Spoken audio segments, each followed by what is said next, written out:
اذان دے وقت اندر میں اسپیکر نہ چلا کرو فرو ہوگی آواز سمجھ نہیں اس فیتا اندر والی پھر وہ شور کر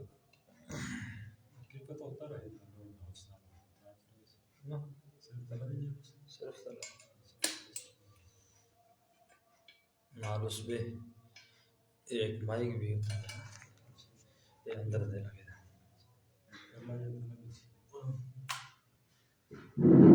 یہ صرف اندر اصل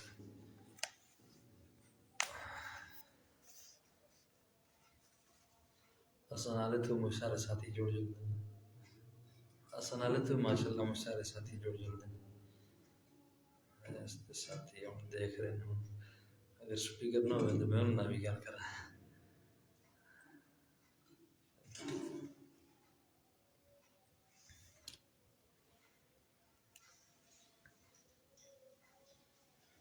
شیئر کر چھوڑو جی تسی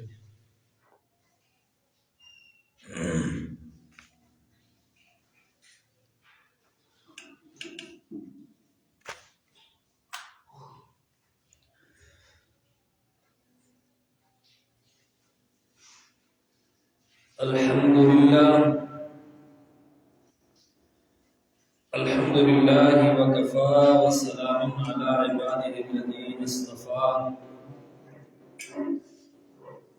خصوصا على سید الرسل وخاتم الانبیاء وعلى آلہ واصحابہ الاتقیاء اما بعد فاعوذ باللہ من الشیطان الرجیم بسم اللہ الرحمن الرحیم وَإِذْ صَرَفْنَا إِلَيْكَ نَفَرًا مِنَ الْجِنِّ يَسْتَمِعُونَ الْقُرْآنَ فَلَمَّا حَضَرُوهُ قَالُوا أَنصِتُوا فَلَمَّا قُضِيَ وَلَّوْا إِلَىٰ قَوْمِهِمْ مُنذِرِينَ صدق اللہ العظیم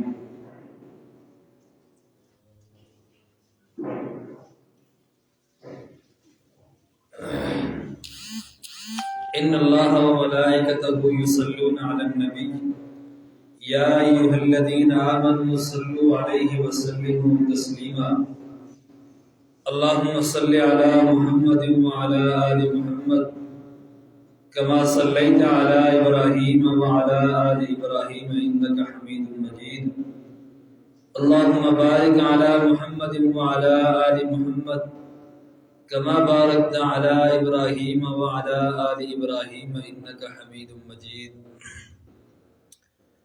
واجب الاحترام بزرگوں اور دوستوں گھروں میں سننے والی میری ماں میری بہنوں آپ صلی اللہ علیہ وسلم عالمگیر نبی تھے اور آپ کی شریعت بھی عالمگیر تھی یعنی آپ صلی اللہ علیہ وسلم کے تشریف لانے سے پہلے اس دنیا کے اندر جتنے بھی انبیاء علیہ السلام تشریف لائے ان میں کوئی بھی نبی عالمگیر نہیں تھا۔ اب یہ عالمگیر کا لفظ مشکل ہے، اپنے الفاظ میں یوں سمجھیں کہ آپ صلی اللہ علیہ وسلم کے تشریف لانے سے پہلے جتنے بھی انبیاء علیہ السلام تشریف لائے وہ کسی خاص قوم کے لیے آئے یا خاص قبیلے کے لیے آئے یا کسی خاص علاقے کے لیے آئے، لیکن تمام کائنات کے لیے اور تمام لوگوں کے لیے، تمام قبیلوں کے لیے کوئی نبی آپ صلی اللہ علیہ وسلم سے پہلے نہیں آئے۔ وہ اپنے مخصوص علاقوں کے لیے تشریف لاتے رہے، مخصوص قوموں کے لیے تشریف لاتے رہے، لیکن تمام جہانوں کے لیے اور تمام جہانوں میں بسنے والی تمام مخلوق کے لیے وہ نبی بن کر نہیں آئے۔ لیکن ہمارے اور آپ کے نبی عبداللہ کے لخت جگر، مکہ کے در یتیم، امام الانبیاء، خاتم الانبیاء، سید الانبیاء، یہ جب نبی بن کر تشریف لائے تو یہ کسی خاص قوم یا خاص قبیلے کے لیے نبی بن کر نہیں آئے، بلکہ یہ پوری کائنات کے لیے نبی بن کر آئے۔ اسی لیے کہا جاتا ہے کہ آپ عالمگیر نبی ہیں، عالم کائنات، ٹھیک ہے، گیر پورے عالم کے نبی ہیں، اور اس عالم میں بسنے والے تمام مخلوقوں کے نبی ہیں۔ اب صرف انسانوں کے نبی نہیں، صرف جنات کے نبی نہیں۔ آپ کو تو ہم نے کلام کرتے ہوئے دیکھا ہے پتھروں کے ساتھ، آپ کو تو ہم نے کلام کرتے ہوئے دیکھا ہے جانوروں کے ساتھ، تو آپ صرف اور صرف انسانوں کے نبی نہیں تھے، بلکہ آپ کی نبوت انسانوں سے ہٹ کر دیگر مخلوقات تک بھی تھی اور اب بھی ہے۔ اور صرف آپ مکہ والوں کے لیے، مدینہ والوں کے لیے نبی نہیں تھے، بلکہ پوری کائنات میں اس وقت جو انسان بستے تھے اور آپ کے تشریف لانے کے بعد قیامت تک آنے والے آخری انسان تک ہر ایک کے لیے آپ نبی ہو۔ اب اس کی ایک مثال سمجھیے کہ میں نے کہا کہ آپ صرف انسانوں کے نبی نہیں تھے، تو آپ جنات کے بھی نبی تھے۔ اب واقعہ کیا پیش آیا، ہوا کیا کہ جناب نبی کریم صلی اللہ علیہ وسلم کے تشریف لانے کے بعد جنات کا سلسلہ آسمانوں پہ جانے کا جو تھا وہ رک گیا۔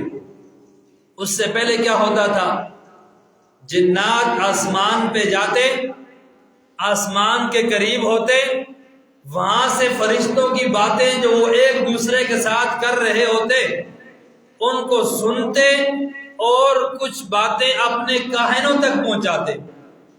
اب یہ جو ہاتھ دیکھنے والے کاہن بیٹھے ہوتے ہیں، ان کے پاس جب ان کے شیطانی جنات میں سے کوئی جن خبر پہنچاتا تو یہ ایک بات جو سچی ہوتی تھی اس کے ساتھ 10-15 جھوٹی باتیں ملا کر لوگوں کے سامنے بیان کر دیتا۔ اب 15 باتیں اس کی غلط تھی، 16ویں ایک بات درست تھی۔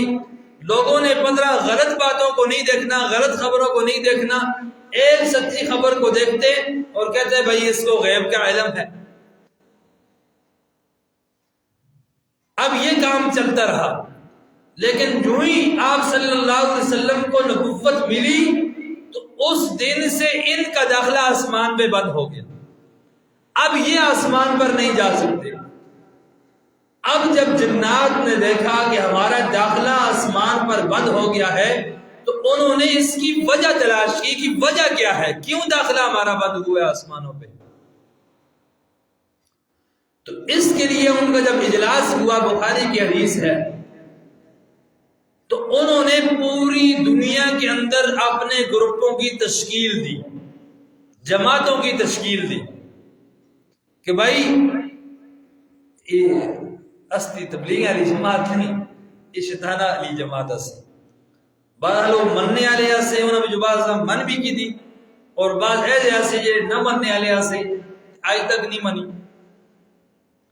بہرحال جب انہوں نے اپنی جماعتیں بھیجی کہ بھائی آپ اس علاقے کے اندر جائیں اور خبر تلاش کر کے لائیں کہ ہمارا داخلہ آسمانوں پہ کیوں بند ہوا ہے، ایک جماعت ایک علاقے کے اندر، دوسرے علاقے کے اندر، تیسرے علاقے کے اندر، بہرحال جماعتیں چلنے شروع ہو گئی۔ اب ہوا کیا کہ آپ صلی اللہ علیہ وسلم اس دوران طائف تشریف لے گئے تھے۔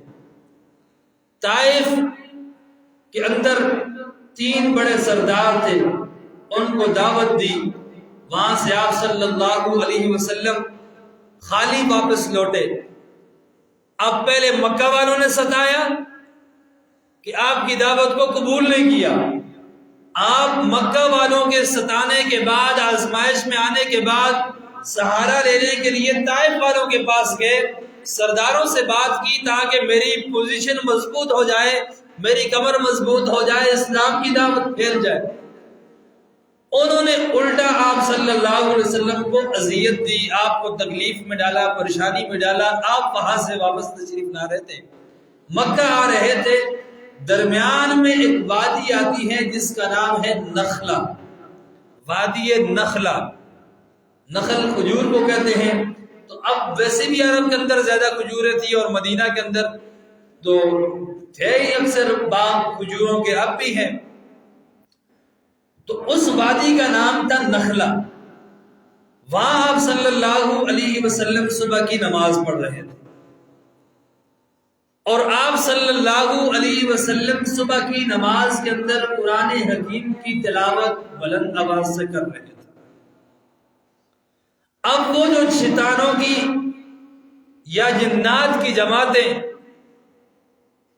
اپنے اس کام کے لیے نکلی تھی کہ ہم نے وجہ تلاش کرنی ہے کہ ہمارا راستہ کیوں بند ہوا ہے، ان میں سے ایک جماعت کا گزر ہوا آپ صلی اللہ علیہ وسلم کے پاس، اور اس وقت آپ صلی اللہ علیہ وسلم صبح کی نماز پڑھ رہے تھے اور قرآن حکیم کی تلاوت کر رہے تھے۔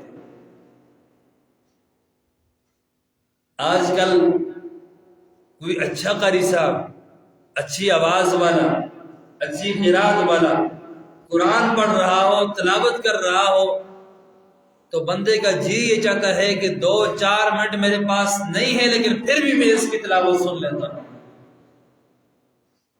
یہ آج کل نیٹ کا دور ہے، ہم نیٹ استعمال کرتے ہیں، سامنے بہت ساری چیزیں آتی ہیں، تلاوتیں آتی ہیں، تقریریں آتی ہیں، دیگر چیزیں آتی ہیں، ان میں سے اکثر چیزوں کو ہم اگنور کر دیتے ہیں، چھوڑ دیتے ہیں، بھائی جانے دو جانے دو۔ لیکن بعض اوقات کوئی ایسی تلاوت آ جاتی ہے، بندہ کہتا ہے اس کو میرے پاس وقت نہیں ہے پھر بھی سن لیتا ہوں۔ اب تو یہ کوئی عام کاری ہوگا پڑھنے والا، ہمارا جیسا پاکستانی ہوگا، سعودی عرب کا ہوگا، مصر کا ہوگا، لیکن شیطان اور جنات ان کی جماعت جس قاری کے پاس سے گزری تھی کہ وہ رب تعالیٰ کی قرآن حکیم کی تلاوت کر رہا تھا، وہ عام قاری نہیں تھا، وہ قاری تھا جس پر قرآن نازل ہوا تھا۔ اب اللہ کا پیغمبر قرآن حکیم کی تلاوت کر رہا ہو اور کسی پر اثر نہ ہو، جی کیسے ہو سکتا ہے؟ اب جس وقت انہوں نے دیکھا کہ ایک آواز آ رہی ہے تو فوراً اس کی طرف متوجہ ہوئے اور اپنے ساتھیوں سے کہا کہ بھائی خاموش۔ اور یہ قرآن حکیم کے آداب میں سے اللہ ارشاد فرماتے ہیں وَإِذَا قُرِئَ الْقُرْآنُ فَاسْتَمِعُوا لَهُ وَأَنصِتُوا، کہ جب قرآن پڑھا جا رہا ہو پہلا کام آپ نے یہ کرنا ہے کہ اس قرآن حکیم کو غور سے سننا ہے۔ ایک ہوتا ہے فَاسْمَعُوا، یہ عربی ہے، اس میں ہر لفظ کا الگ الگ معنی ہوتا ہے۔ ایک ہے فَاسْمَعُوا، سَمِعَ يَسْمَعُ سے، اس کا معنی ہے سننا۔ مثال کے طور پر میں آپ سے کہوں کہ میری یہ بات سننا، اس کا عربی میں فَاسْمَعُوا استعمال ہوتا ہے کہ بھائی یہ بات سنو۔ اور ایک ہے فَاسْتَمِعُوا، استماع سے، باب افتعال، اس کا معنی ہوتا ہے غور سے سننا۔ تو اللہ نے حکم یہ ارشاد فرمایا ہے اِذَا قُرِئَ الْقُرْآنُ فَاسْتَمِعُوا لَهُ، کہ جب قرآن پڑھا جا رہا ہو تو پہلا کام آپ نے یہ کرنا ہے کہ قرآن حکیم کیا کرنا ہے؟ غور سے سننا ہے۔ وَأَنصِتُوا، اور دوسرا کام آپ نے یہ کرنا ہے کہ خاموش رہنا ہے۔ اب ہم جب نماز کے اندر کھڑے ہوتے ہیں، ایک ہم اپنی نماز پڑھ رہے ہوتے ہیں اور ایک امام کے پیچھے پڑھ رہے ہوتے ہیں۔ اب ایک نماز میں امام جہرن قرات کرتا ہے، آواز کے ساتھ قرات کرتا ہے، اور ایک نماز میں کیا کرتا ہے؟ آہستہ قرات کرتا ہے۔ اب جس نماز میں امام جہرن قرات کرے وہاں اللہ کا یہ حکم متوجہ ہوتا ہے فَاسْتَمِعُوا، کہ امام کی اس قرات کو کیا کرو؟ غور کر کے سنو۔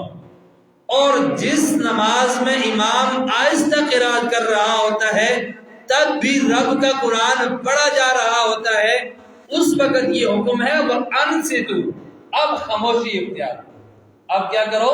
خاموشی اختیار کرو۔ اگرچہ آپ کو امام کی قرات کی آواز نہیں آ رہی ہے، پھر بھی آپ نے کیا رہنا ہے؟ خاموش رہنا ہے۔ اس طرح کرتے ہو یا امام کے پیچھے پڑھتے رہتے ہو؟ خاموش رہتے ہو نا، ٹھیک ہے؟ یہ قرآن کا حکم ہے، اور یہی قرآن کے آداب میں سے ہے کہ جب آپ قرآن حکیم کی آپ کے سامنے تلاوت کی جائے، ترجمہ کیا جائے، تشریح بیان کی جائے، قرآن کسی نہ کسی صورت میں آپ کے سامنے بیان کیا جائے، ایک کام یہ کرنا ہے فَاسْتَمِعُوا، غور سے سننا ہے، اور دوسرا کام کرنا ہے کہ وَأَنصِتُوا، خاموشی اختیار کرنی ہے۔ اب جنات نے جس وقت سنا کہ رب تعالیٰ کا کلام پڑھا جا رہا ہے، فوراً اپنے ساتھیوں سے کہا کہ خاموش رہ جاؤ۔ کیا ہو جاؤ؟ خاموش رہ جاؤ۔ اب جب رب تعالیٰ کا قرآن جناب نبی کریم صلی اللہ علیہ وسلم کی زبان سے سنا، آپ صلی اللہ علیہ وسلم کی خدمت میں حاضر ہوئے، مسلمان بنے، صرف مسلمان نہیں بنے، اپنی قوم کے لیے داعی بن کر واپس گئے، اسلام لایا اور اپنی قوم کے لیے داعی بن کر واپس گئے۔ اس وقت جذبہ یہ ہوتا تھا کہ کوئی بھی بندہ ایک آدھ کسی قبیلے سے وہ جب اسلام لے آتا تو وہ ایسا داعی بن کے جاتا، آیا تو اکیلا تھا، واپس جب جاتا تو پوری کی پوری قوم اس کے ساتھ مسلمان ہو جایا کرتی تھی۔ اب یہ اس کا جذبہ ہوتا تھا، یہ اندر کی بات ہوتی تھی جو اس کے زبان پہ آتی تھی، تو اللہ تعالیٰ اس کی زبان سے تاثیر پیدا کرتے تھے۔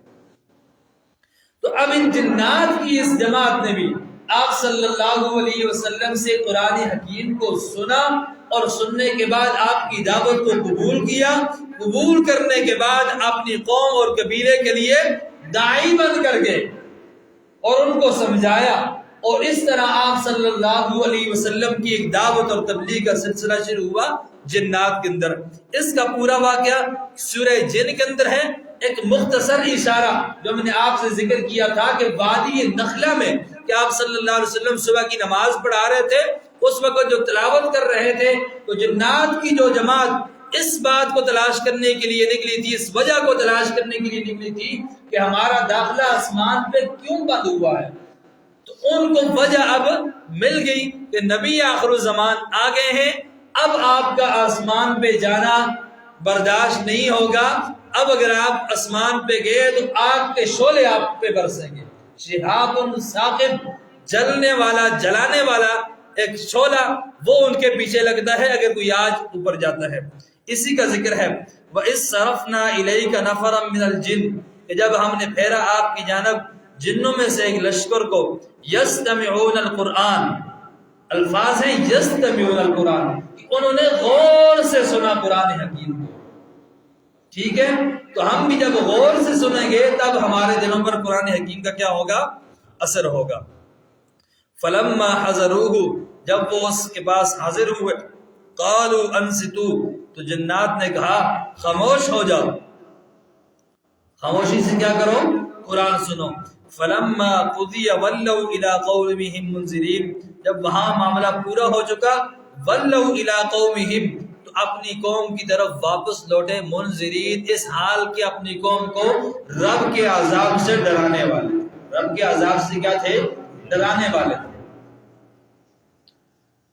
تو ہمارا بھی ایک نظریہ ہونا چاہیے، ایک سوچ ہونی چاہیے، ایک فکر ہونی چاہیے کہ بھائی یہ دین کی بات ہم نے سنی ہے، اور یہ اللہ تعالیٰ کی جانب سے ایک وعید تھی، جناب نبی کریم صلی اللہ علیہ وسلم کی طرف سے ایک وعید تھی، آیا اس وعید کے اندر ہمارا کوئی بھائی تو شامل نہیں ہے؟ ہمارا کوئی بھائی اس وعید کے اندر تو نہیں آ رہا، ہمارا کوئی دوست اس وعید کے اندر تو نہیں آ رہا۔ جب ہم مسجد کے اندر آ جاتے ہیں، کوئی بات سن لیتے ہیں دین کی، تو کوشش یہ کیا رہے ہیں اس بات کو آگے پھیلایا کریں، اس بات کو آگے کیا کریں؟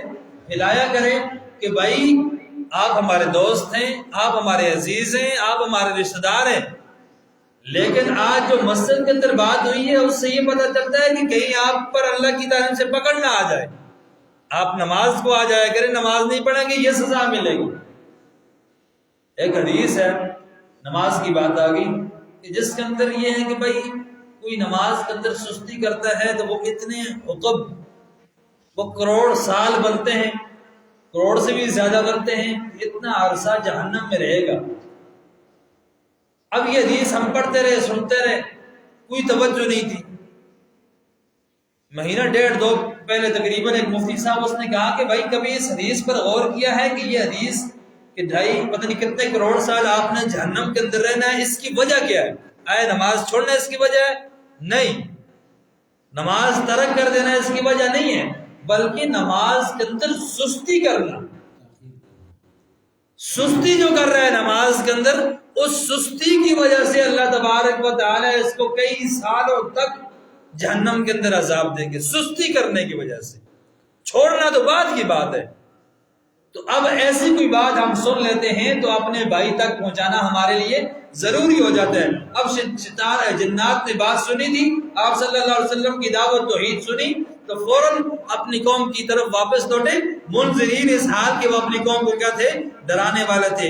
قالوا یا قومنا، اپنی قوم کے پاس گئے اور کہا یا قومنا، اے ہماری قوم، انا سمعنا کتابا، بے شک ہم نے سنا ہے کتاب کو، انزل من بعد موسیٰ، جو موسیٰ علیہ السلام کے بعد نازل کی گئی ہے، مصدقا لما بین یدیہ، جو کتاب موسیٰ کے پاس تھی یہ کتاب اس کی بھی کیا کرنے والی ہے؟ تصدیق کرنے والی ہے۔ یہدی الی الحق، یہ قرآن حکیم جو کتاب ہم نے سنی ہے یہ رہنمائی کرتی ہے حق کی طرف، وَإِلَىٰ طَرِيقٍ مُسْتَقِيمٍ، اور سیدھے راستے کی طرف۔ یا قومنا، اے ہماری قوم، اجیبوا داعی اللہ، اللہ کی دائی کی بات کو کیا کر لو؟ مان لو، قبول کر لو، وآمنوا بہ، اور اس پر ایمان لے آؤ۔ صلہ کیا ملے گا؟ انجام کیا ہوگا؟ یغفر لکم من ذنوبکم، اللہ تبارک و تعالی تمہارے گناہ کو کیا کریں گے؟ بخش دیں گے۔ تمہارے گناہ کو کیا کر دیں گے؟ بخش دیں گے، معاف کر دیں گے۔ اور آپ نے پڑھا ہے کہ 100 سالہ مشرک جب لا الہ الا اللہ محمد الرسول اللہ صدق کے دل سے پڑھتا ہے، اللہ تبارک و تعالی اس کے 100 سالہ شرک کو بھی معاف فرما دیتے ہیں۔ اور جناب نبی کریم صلی اللہ علیہ وسلم کی حدیث ہے، من قال لا الہ الا اللہ، جو لا الہ الا اللہ کا قائل ہو، صرف زبان سے نہ پڑھے، قائل ہو دل سے بھی، داخل الجنہ، وہ جنت کے اندر کیا ہو گیا؟ داخل ہو گیا۔ تو فرمایا کہ ایمان لے آؤ گے تو کیا ملے گا؟ یغفر لکم من ذنوبکم، تمہارے گناہوں کو اللہ بخش دے گا، ویجرکم من عذاب علیم، اور دردناک عذاب سے تمہاری حفاظت فرمائے گا۔ ومن لا یجب داعی اللہ، جو اللہ کی داعی کی بات کو نہ مانے، فلیس بمعجز فی الارض، وہ زمین کے اندر عاجز کرنے والا نہیں کسی کو، ولیس لہ من دونہ اولیاء، اور اللہ کے علاوہ اس کا کوئی دوست بھی نہیں ہوگا۔ ٹھیک ہے، بات تو نہیں مانتا لیکن کام بھی اس کو پھر آخرت کے اندر اللہ کے علاوہ کوئی نہیں آئے گا۔ اولئک فی ضلال مبین، جو اللہ کی طرف نہیں آتے، اللہ کی بات نہیں مانتے، اللہ کی رسول کی بات نہیں مانتے، ان کا انجام کیا ہے؟ قرآن حکیم کہتا ہے فی ضلال مبین، یہ واضح اور کھلی گمراہی کے اندر پڑے ہوئے ہیں۔ اللہ تبارک و تعالیٰ سے دعا یہ ہے کہ اللہ تبارک و تعالیٰ قرآن و سنت کے مطابق زندگی گزارنے کی توفیق نصیب فرمائے۔ وما علینا الا البلاغ۔